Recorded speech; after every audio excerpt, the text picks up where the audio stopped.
Okay. Okay. And, All right. And then I do this. and that should work. Okay. All I'm right. also recording. We're We are double both recording recording, today. so Yeah. hi everybody. We're both recording. Welcome to GenGMs. We're both recording because I am in my office at school. Hmm. As you can proudly see, the St. John's flag that is not. It looks like a Yeah. green screen, but I swear to God, it is not. Zach In a, can in a confirm. yeah, in a few seconds it'll start epically waving. Waving too dramatically. Yes, Yes. exactly. But For dramatic but we're effect. here, and that's Zach over there. Hmm. This is Greg. Am I pointing the right way? Yeah. Yes, Cool. you are. You are. Hmm. And we're back. And thanks, everybody. Thank you all to those of you who are subscribing to us on our YouTube channel. Please do spread the word and continue to do that. We're trying to build quickly towards 100 subscribers and beyond. Live Suing is doing excellent work with trying to record and post and edit our short videos.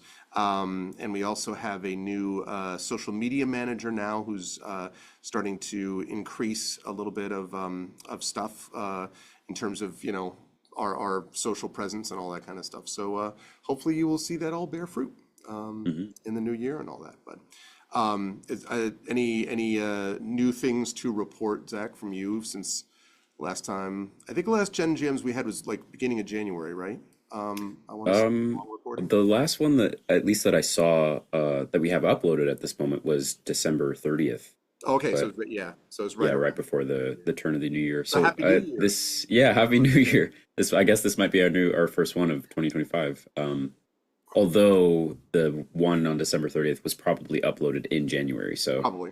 That's true. yeah. Anyway. No. I mean I do have updates of things, but I can't say them in on this podcast yet. Mm-hmm. Um but no, life is good. I'm starting at the San Francisco program that I work for. We have the kids program that's been going for a long time, and Yep. well, a long time meaning about 2 years or so. But for the longest time there, pretty much up until now, it's just been myself and Mr. Jim, who's a librarian there, who used to play D&D back in the '70s and now still plays.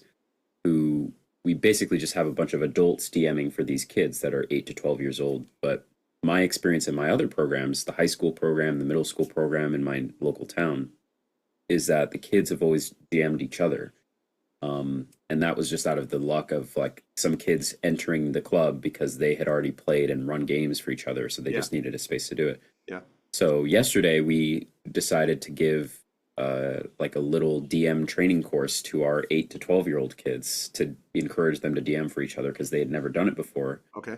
And it was great because they honestly, it seemed like they had been doing it forever. I mean, there was, mistakes everywhere and, whatever issues you might get with a group of kids that age, but none of them were hesitant about it. All of them were willing to give it a shot. They all really wanted a GM.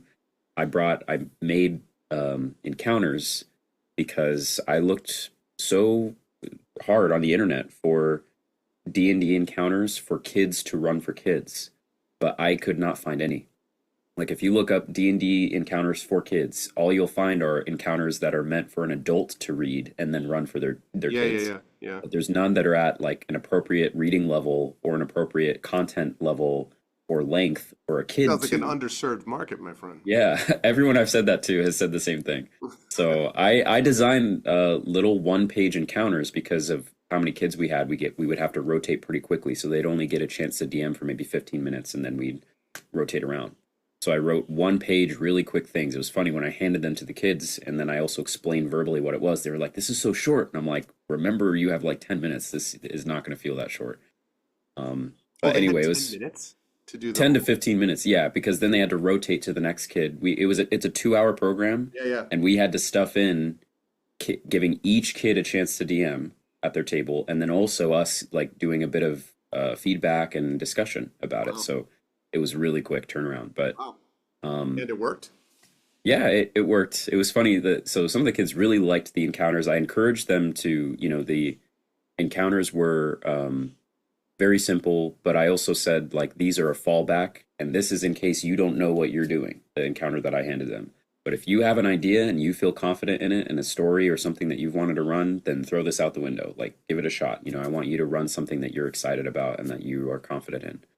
So some of the kids really stuck to the page, and like I even had the box text, like you can read this aloud to your players. Um, so I had everything that they needed. Other kids, though, I sat down with another kid, and the program was finishing, and I was like, "How did it go?" And he's like, "Oh, it was good. You know, I didn't really like these." And he pointed at the encounters, and I was like, "Oh, okay, that's fine." And he was like, "Yeah, I liked this one that I did." And I was like, "Which one?" And I was looking at the ones I gave him. He's like, "No, the one I came up with, I thought was good." And I was like, uh, "And so you don't like these?" He's like, "Yeah, no, these are terrible." And he pointed at the encounters that I gave him. I was like, "So your encounter was great and mine suck?" And mine suck. And he was like, "Yes." And I was like, "Yes." And we laughed. It was great. So kids that age, they're going to be like, if we don't like it, we don't like it, sort of thing. Right, But right. it did inspire him to create his own thing. So that's all I can ask for. But it was just funny.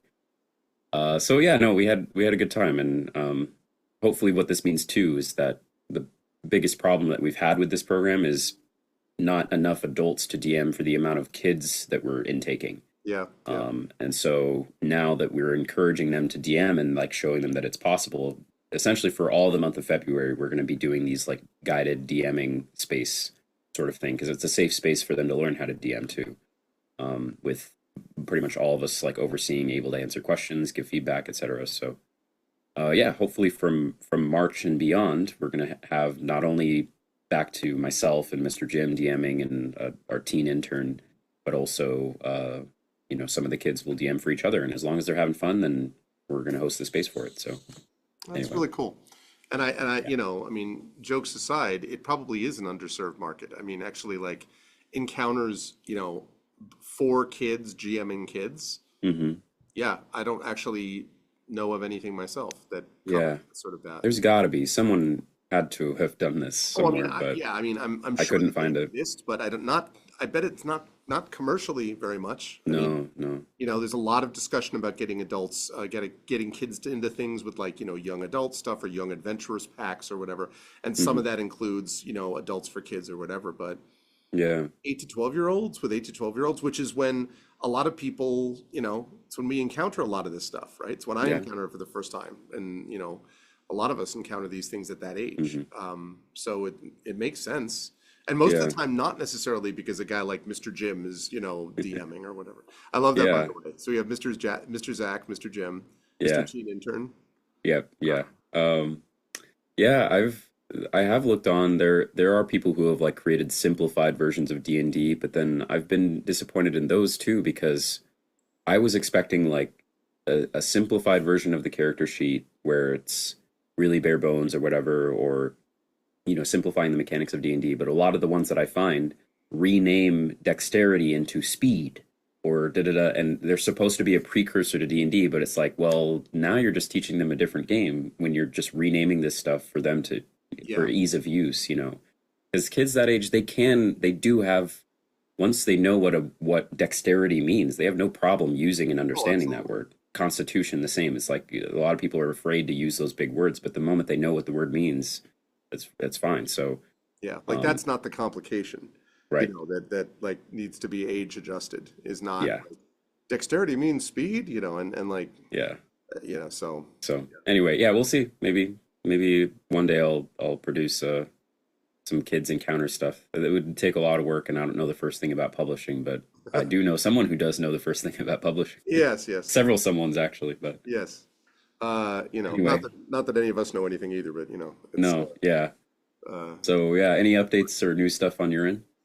same. Not that I can really talk about publicly yet. Mm-hmm. There are a lot of things that are like on the horizon Mm-hmm. that seem very promising, but until I get a confirmed, go ahead and start telling people, Yeah.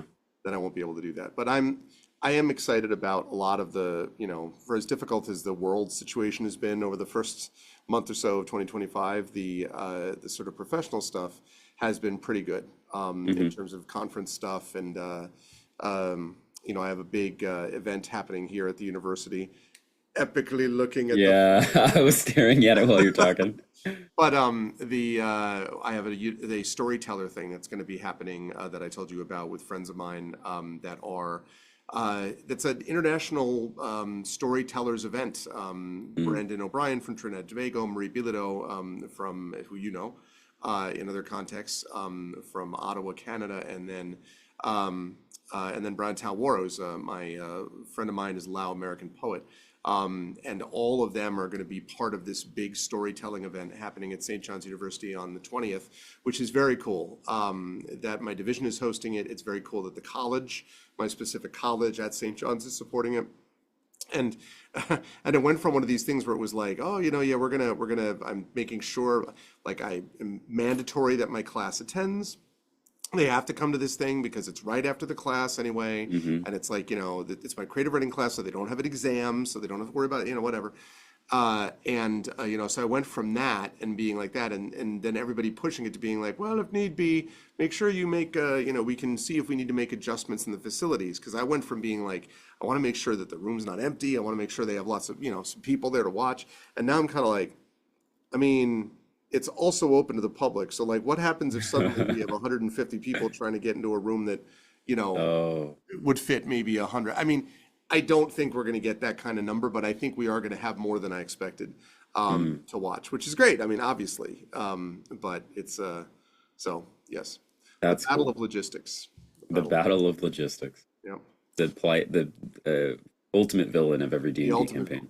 But I am Yeah. really excited about it because I really do firmly believe that the academy, I think, has a real important role to play in providing a kind of context for intellectual and ethical sort of values and the teaching of those things in various contexts. And so it's not just, come here and learn how to do specific, like, manipulation of widgets to make this do that. Like, that's fine, but there's also the sort of general, you come out of it with a different experience than when you went in. And like, I had the experience going to college of and I went to University of Connecticut, which is a state school, but it was a solid place, and I ended up going to concerts, and I ended up going to a magic show, and I ended up going to several lectures, and I ended up going to, like, there was a human rights center on campus that I attended an event at, and obviously I did debate, was hugely important for me, and like, but the point is, these were all things that were technically outside the bounds of just classes, right?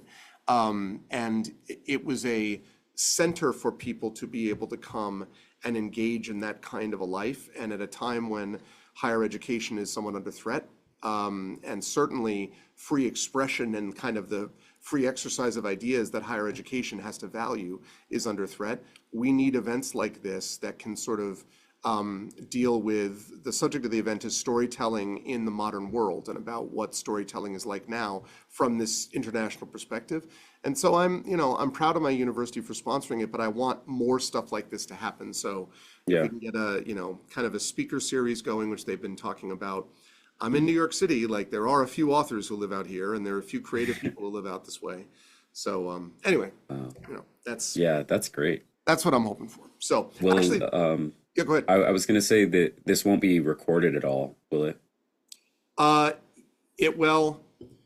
Yes, it's going to be recorded. I don't know if we're going to live stream it. We may try, but it's going to be one of those deals where I'm going to set it up and be like, I'm live streaming it, and now I'm going because I have to moderate it, Yeah. and like, I'm not going to Wow. be worried about the technical like Hmm. niceties of whether it's going up on Twitch. So, but it's definitely going to be recorded anyway because they have this sort of technological setup to be able to do that. So, so yes, and and so I will try to make that available to people, assuming, I mean, if this works the way they want it to, the college would like to make this, this is the, an example of like stuff that we're doing that's significant in the larger context of intellectual life. Like St. John's Yeah. loves this stuff, right? As they should, it's so hopefully they will want to record it and then do little clips. If they wanted to use clips of it and then like put them out on their social media, fine with me, so Hmm. so it will be recorded one way or the other. Yeah. Great.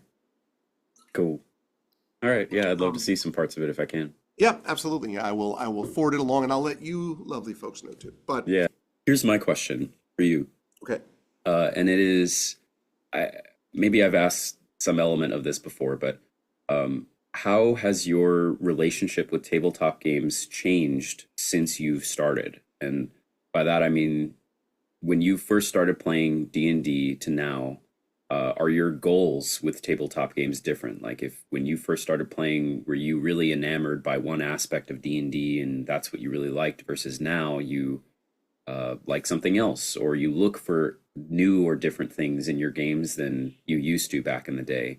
Um, and do you feel like you've more settled into a deep foundation or a rhythm of what you like about tabletop gaming, or do you feel like you're more on the side of as the years go by, you're always looking for something new, something exciting, something like that? Because in my short time, I feel like I've settled a little bit and found what I really enjoy about tabletop games, but I would need a few more decades to look back and kind of be like, well, I don't know.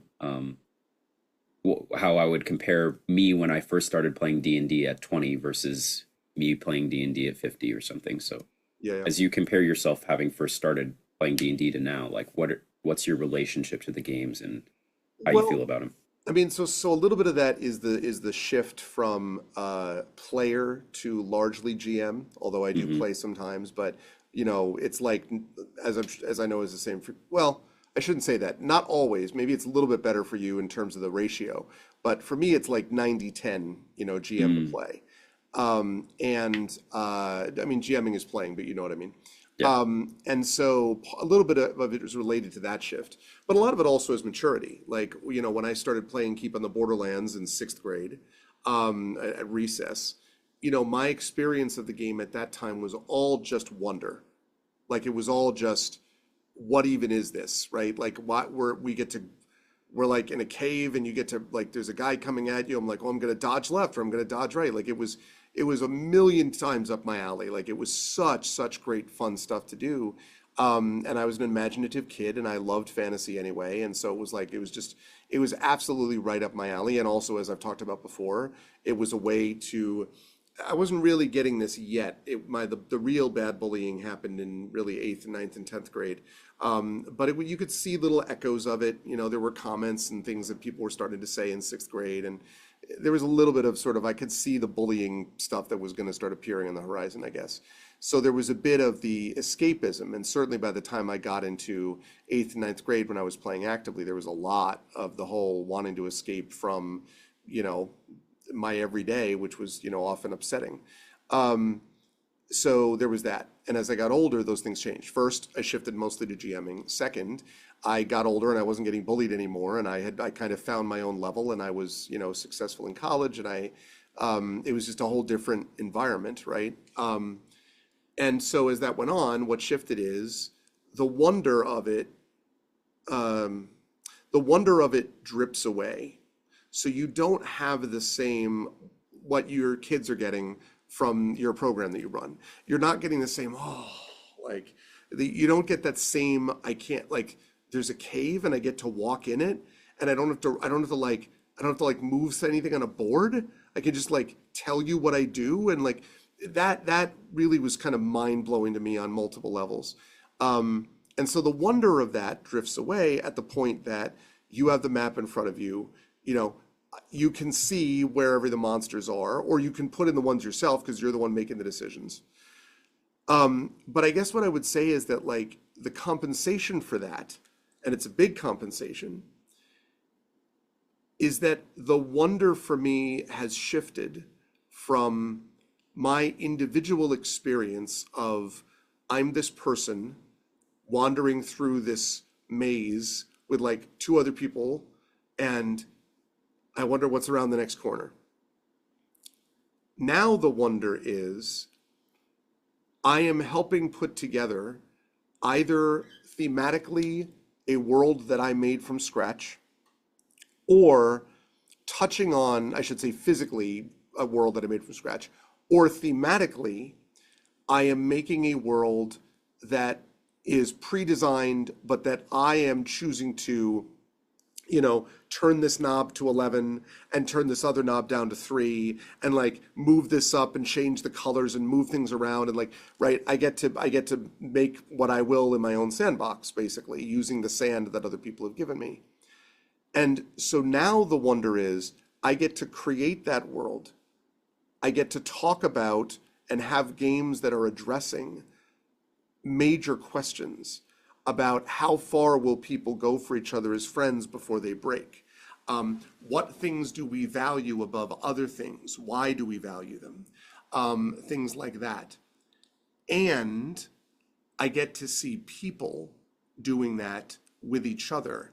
And I was a part of why that happened. And that sense of wonder of I'm able to bring people together and be a part of a group experience that elevates everybody is what I have loved doing since I was little. And I do the same thing in debate, where it wasn't about just beating the other team. It was about 4, 5, 6, depending on how many people I was speaking in front of, 500 people coming together to elevate ourselves all collectively. To my teaching, where if all goes well, that's what I'm doing in my classes on a regular basis.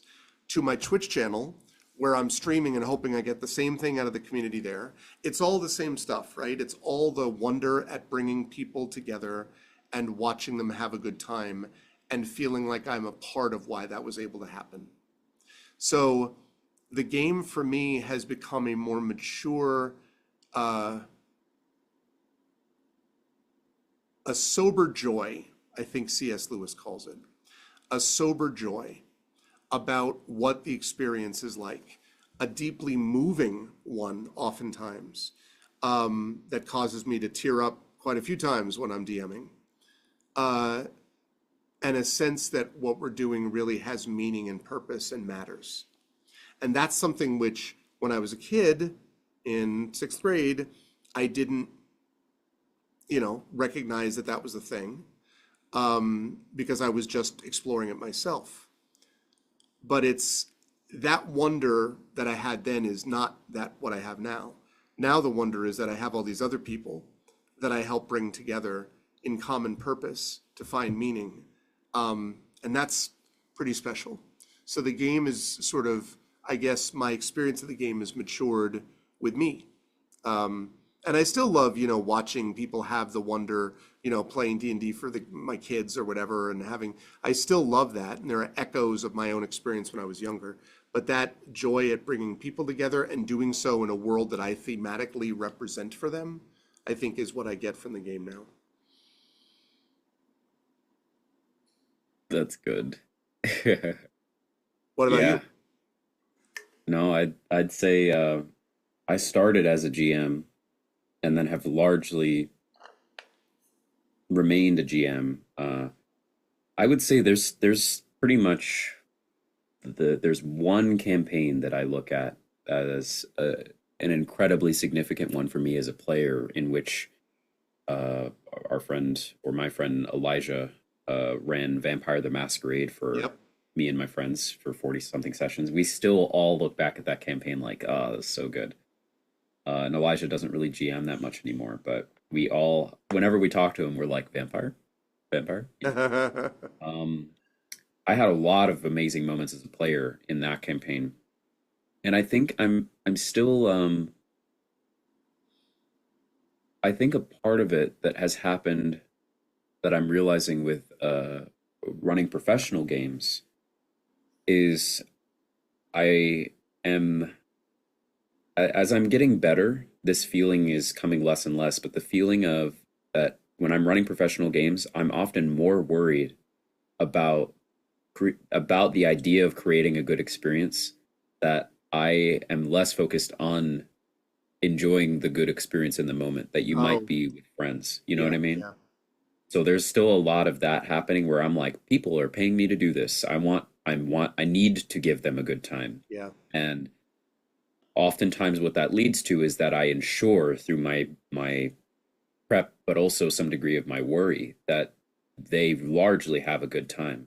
But I do wonder at times, if I were to relax more and be, I mean, that's hard to do when you're getting paid and you are like, let me take a risk and not make this as good as I think it needs to be, or not that that's what it's about, but um, whereas with friends, when you're just chilling and things like that's where some of these incidental moments just happen when you don't expect them and there's no expectation of them. Um, You get the sense, though, that the people that you work with, don't they want authenticity on a certain level? I mean, don't they yeah. want the sense of, like, frankly, if they could get one of their buddies to be, a DM for them or a GM for them, wouldn't they like it if but they all recognize it's a lot of work and, they want someone who's really good at it and whatever. But aren't they seeking out authenticity on a certain level of not I need you to sit me down and take me on a carnival ride at Disney World, right? Isn't there some of that, or do you think that there's an expectation, you would know better than I would, an expectation of the players that are paying you that like you better. Oh, something you just did made your mic disconnect. Right when you hit your hand down, your mic disconnected. Is it still there? Now it's there. Oh, Okay. okay. That's perfect though. If they're like, well, I'll remember not to do that. That's Um, funny. but like, but yeah, like I mean, is it like are they expecting a theme park ride from you, or are they expecting kind of an authentic experience? Do you think? I think the truth of it is it's an expectation that I hold for myself that I actually don't know Ah, what they expect or not. And not to say, if you interpret what I said on one far end of the spectrum, that I'm completely inauthentic and now, well, no, no, running a robotic of game or course. whatever, which I did was not what you're saying. But of course, there's authenticity and things like that. But I think what can happen that's dangerous on my end is feeling like my focus on creating those moments sometimes leads them to be less likely to happen, you Mm. know, and instead just leads to good, but not like, S tier or kind of stuff. But that's specifically with the private client adult games that I run with kids. Those moments happen all the time because because I think my guard is let down a little bit with them because again my perception of their expectations is lower because this is oftentimes the first time that they played D&D, so I'm not worried about creating uh, a magnum opus of masterful storytelling. Mhm. I the priority way more with them is fun. um, I don't know. I feel this is spawning a new question that we can't address this episode, but Yeah. of like at least my cognizance of when I run for kids, my priority is fun versus when I run for adults, my priority is a good D&D experience, which is different. And we often have As we fun, know, good D&D experience, not fun. not fun. But You ever fun's get not to the it's priority, like I it's like guess. my Jennifer Brozek in my Eberron campaign who came up with the phrase like I loved it or no I loved every minute I hated it I loved every minute of it. Yeah. It was awful. I loved every minute. Um, yeah, anyway, yeah, as far as like the wonder of things, I kind of trailed off here, but I think a lot of the D&D that I play right now is it's higher pressure because of the professional aspect behind it. Um, and because of that, it's not like I or the players are avoiding those potential moments of wonder. Um, but I feel like that sense of wonder, I also had the same kid like sense of wonder that you had. I'm talking about the adult sense now of like I'm helping them have this experience. I'm sure it's happened too, but oftentimes I'm so focused on making the good experience that maybe I miss the moments of wonder. And I think the players do tell me, and actually this happens all the time, like that was an amazing session. That was so great. Oh, I love this moment, especially when we do like stars and wishes. Um, so for me though, I think the modern contemporary moments of wonder for me at this point are usually in these kid games that I run of having these like funny, stupid, funny things that come up that causes a kid to crack up or just lose it or something like that. Like they, this was months ago, but there was a thing where I role play this old wizard who's sort of like their patron, at their headquarters, and he's the one that gives them quests and stuff. And the players were joking around. These kids were joking around that the wizard was not giving them high enough amount of gold for their quest rewards. They were like, "We need more gold." And then one of the kids was like, "Can we sue him?" And the players were like, "Yeah." These are like 10-year-olds. They're like, "Yeah, we're gonna sue you, wizard. You're not giving us great enough rewards." And I think I may have talked about this because then I got a little twinkle in my eye. I was like, "All right, I've played, hours and hours and hours of Ace Attorney on our vocalists." So I snapped my fingers and I was like, "Suddenly you're in a courtroom." And like we played out this whole courtroom scene and they were dying. It was amazing. And I had a wonderful time. It was just so funny. That's awesome. They ended up winning the case. And the wizard was forced to give them like 100 platinum or something like that. I don't know what it was. And they always remember the time we sued the wizard and won in court. And just like, That's a great, it's their 10-year-old idea of what court is. But yeah, still though. Well, which yeah, is probably still more mature than Ace Attorney. But yeah. like, So yeah, the moments are there. I think for me though, I guess this is a moment in the realization of the idea of professional DMing is the moment that you add a money aspect to it. That then becomes my priority of like, these people are paying me for a good time. right. How can I, in a way, how can I force a good time to happen? You know what I mean? And those moments of wonder are never forced. And I think that's exactly kind of like the weird juxtaposition that happens with professional gaming, at least with me. It's a disposition on my end that I feel is necessary to ensure that people are getting their worth. And so I'm putting in things that I know will work well, but the things that I know will work well will never reach the wonder, which is a random occurrence often, or a random juxtaposition that cannot be predicted or forced. And sure, you can prepare a unique situation for a character whose backstory warrants this thing and do a plot twist that's like, oh my God, that was so spectacular. But I think often my experience is the stuff that is just sort of a natural flow of the moment that creates those wonders. But yeah, so I'm still having fun though. Yeah, well, I mean, and yeah, it's I talk about this with my creative writing students all the time, that it's a similar situation in that you if you begin to really break down, as good creative writers will, what goes into the craft, right? You will lose a little bit of that sense of wow, I walked into the movie and like the story was amazing, and I just was just like, and all the special effects and the sound and everything was just amazing. Wow. You'll lose a little bit of that because you've learned the sort of thing. Same thing with walking into a concert, and just listening to the texture of everything flow over you, as opposed to knowing what it means when there are timpani hits in the background, and knowing what it means when the trumpets miss a note or don't, and knowing what, right, like, and knowing Yeah. how everything, sort of how the sausage is made, as they say. The compensation for that is there is an incredible wonder, I think, that develops when you have a knowledge of how creation happens, and Yeah. you can see the way they do that. So that maybe I'm not getting the wonder of the utterly immersive, like every sentence takes me away of this new novel or whatever. But if I'm reading it and I'm like, this is really good work. I say that because I am in awe of the craftsmanship of it, and because that has a sense of wonderment to me, because human beings did this. Yeah. Because this is a human creation, because someone trained to be able to get to the stage where they could express themselves authentically but effectively through art. And they did that, and the writing that they have on their page is what we have.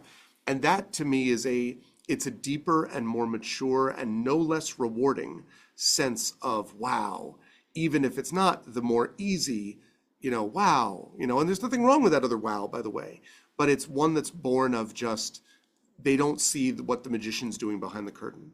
And if you get to the point where you know how to see what the magician is doing behind the curtain, there's a great wonderment in the level of skill that's required to do that. And I Yeah. think that's the same in music, and it's the same in acting, and it's the same in painting and in writing, and it's the same in game mastering. When you see people that do things and you're like, it's pretty damn good, right? There's a great amount, besides what I said about the wonder of bringing people together, which is a joy and all that, just the wonderment of knowing a person who's good at their craft and just being like, that's good work. Because Yeah. you know that you could do something like it, or that you know how to, you know, I don't know, play the piano. You could play the same chords, but they wouldn't come out the same way. Yeah. That too. That sort of thing will always be to me wondering, a sense of wonder and a wonderful thing too, like a wonderful sense of wonder that comes out of things, including game mastering. So that when I see good play from players, I'm just like, that's good stuff. Or when I am watching a game master do their thing, and I'm a player even in it, and they're doing this stuff, and I'm like, oh, that's good stuff. I love that, even if I'm not, wow, swept away, because I know more about how the sausage is made. So there are always compensations, it seems to me. Like, frankly, I hate to say this to our viewers, but getting these various tips and GM discussions that we do here means that you may be a little less prone to sort of go, oh, like everything just works on me. Like it just all works, it all works. Because you'll know a little bit more about the way that these things are put together and how the cake is baked, as it were. But there's a great joy in having a delicious cake and knowing that someone had to bake it in a certain way and going like, this is good. It's even better when you realize how hard it was to do this. Like, and Yeah. it's delicious. That I think will always be exciting for me. I agree. That's great. And it's also time. I think so. Because we've had our usual, we got a bunch of questions. We get one question each. These were good though. This is a Yes. little more philosophical, Hmm. in our approach, but I think it's reasonable to have that approach. And yeah, I continue personally, I will say, to really enjoy these, and I hope that viewers, you are getting something out of it too. And I hope that you, if so, that you will send questions to Zach and myself, and see if there's other stuff that we can discuss with each other for you on the next show. But I think that's Yeah. it. You can still see the flag. Yes. It's all good. Waving proudly out of the window. That's great. No, yeah, much the same. Please make sure if you like these episodes to like them. And if you subscribe to these episodes, subscribe to them. Yep. And if you want, please spread the word about them. Yeah, your comments are great. I was just looking through the comments for the last one that we did. Thank you for leaving those. And yeah, we'll see you next time. This was Greg, That over there was Zach. And and we'll see you. hope, yeah, we'll see you when we see you. Bye, everybody.